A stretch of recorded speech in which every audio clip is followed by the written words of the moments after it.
assurance, Jesus is mine. Oh, what a foretaste of glory divine. Year of salvation, purchase of God, born of His Spirit, washed in His blood.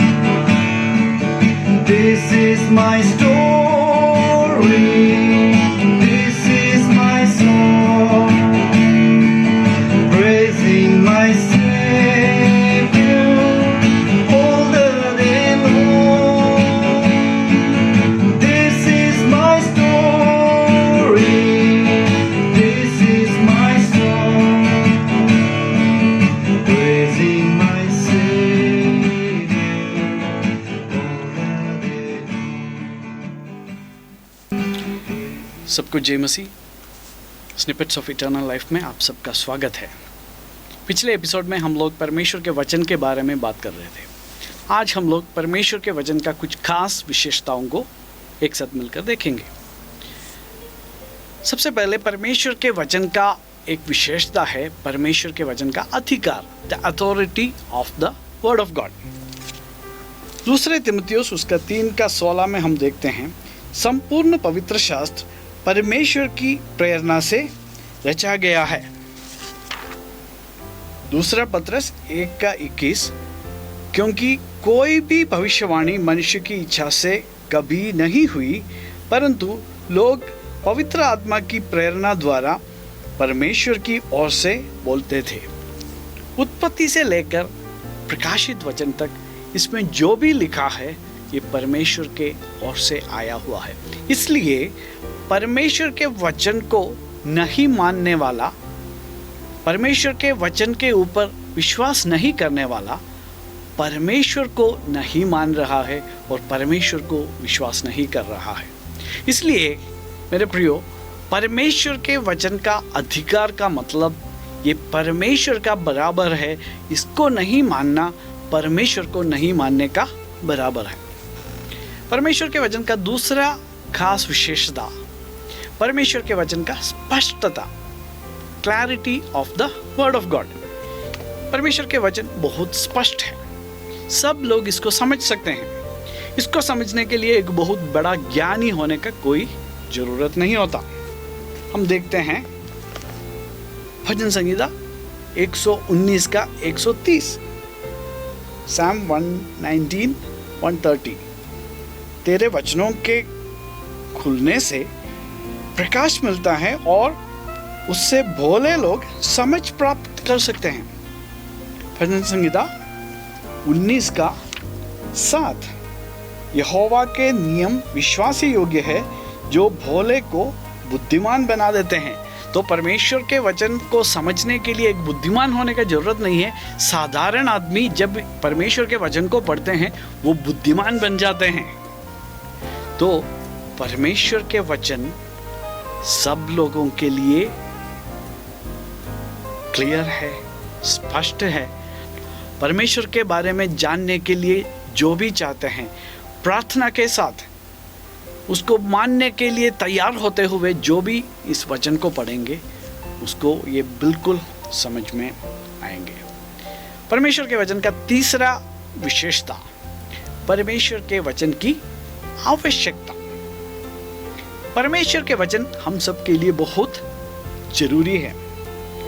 एक परमेश्वर है बोल के विश्वास करने के लिए कोई बाइबल का जरूरत नहीं है। चारों ओर अगर हम देखेंगे तो, इस पूरा सृष्टि को देखेंगे तो सबको मालूम चलेगा एक परमेश्वर तो जरूर है। पर परमेश्वर के प्यार के बारे में मालूम करने के लिए, परमेश्वर के उद्धार के बारे में समझने के लिए, परमेश्वर के प्यार को अपनाने के लिए, परमेश्वर के ऊपर विश्वास करने के लिए हमें परमेश्वर के वचन का सच जरूरत है। रोमियो 10 का 17, विश्वास सुनने से और सुनना मसीह के वचन के द्वारा होता है। तो जब हम परमेश्वर के वचन को सुनते हैं और परमेश्वर को वचन को पढ़ते हैं, परमेश्वर के वचन को पढ़ते हैं, तभी हम परमेश्वर के ऊपर विश्वास कर सकते हैं। तो तीसरा विशेषता यह है परमेश्वर के वचन का आवश्यकता। विश्वास करने के लिए, एक सच्चा परमेश्वर का बच्चा बनने के लिए परमेश्वर का वचन बहुत ज़रूरी है। और लास्ट में परमेश्वर के वचन की पर्याप्तता। हमें परमेश्वर के इच्छा को जानने के लिए और परमेश्वर के इच्छा के अनुसार एक जीवन बताने के लिए परमेश्वर के वचन पर्याप्त है। हमारे ज़िंदगी का सब प्रश्नों के लिए उत्तर हम परमेश्वर के वचन में पा सकते हैं। हमारा चाल चलन कैसे होना है, हमारे बोली कैसे होना है, दूसरों के साथ हम कैसे व्यवहार करना है, सब हम इसमें पा सकते हैं। ऐसा एक भी चीज़ नहीं है जिसके लिए हमें बाहर जाके ढूंढना पड़ेगा। परमेश्वर के बारे में जो भी हम लोग जानना चाहिए वो सब परमेश्वर के वचन में ज़रूर लिखा हुआ है। और इसके बाहर से जो भी आते हैं उसको हमें मानने का कोई ज़रूरत नहीं है। मतलब हम जो भी परमेश्वर के बारे में जानना ज़रूरी है वो सब परमेश्वर ने प्रकट करके हमारे हाथ में दिया है। बरिया के विश्वासी लोगों के बारे में ऐसे लिखा था, वो लोग सिर्फ सुनने वाला नहीं था, वो लोग जाके परमेश्वर के वचन को परख के देखते थे ये प्रेरित लोग बोलने वाला चीज़ सच है कि नहीं। तो मेरे प्रियो, परमेश्वर के वचन की पर्याप्तता का मतलब हमारा उद्धार के लिए एक मसीही जीवन, एक विजयी मसीही जीवन जीने के लिए जो भी चीज़ों का ज़रूरत है ये परमेश्वर के वचन में उपलब्ध है। परमेश्वर के वचन का अधिकार, परमेश्वर के वचन परमेश्वर का बराबर है। परमेश्वर के वचन को नहीं मानने का मतलब परमेश्वर को नहीं मान रहा है। परमेश्वर के वचन स्पष्ट है, सब लोग इसको समझ सकते हैं। परमेश्वर के वचन का आवश्यकता, बिना परमेश्वर के वचन हम परमेश्वर के ऊपर विश्वास नहीं कर सकता। और परमेश्वर के वचन का पर्याप्तता, वो हमारे लिए पर्याप्त है। हमें जो भी ज़रूरत है वो सब परमेश्वर के वचन में उपलब्ध है। आइए हम प्रार्थना करें। प्रभु जी, आपके वचन के लिए हम आपको धन्यवाद देते हैं। आपके वचन के अनुसार, आपके इच्छा के अनुसार हमारी ज़िंदगी को आगे बढ़ाने के लिए हमें सहायता कर। आदर महिमा आपको देते हैं, यीशु मसीह के नाम से मांगता हूँ, आमीन। प्रभु आपको आशीष दे।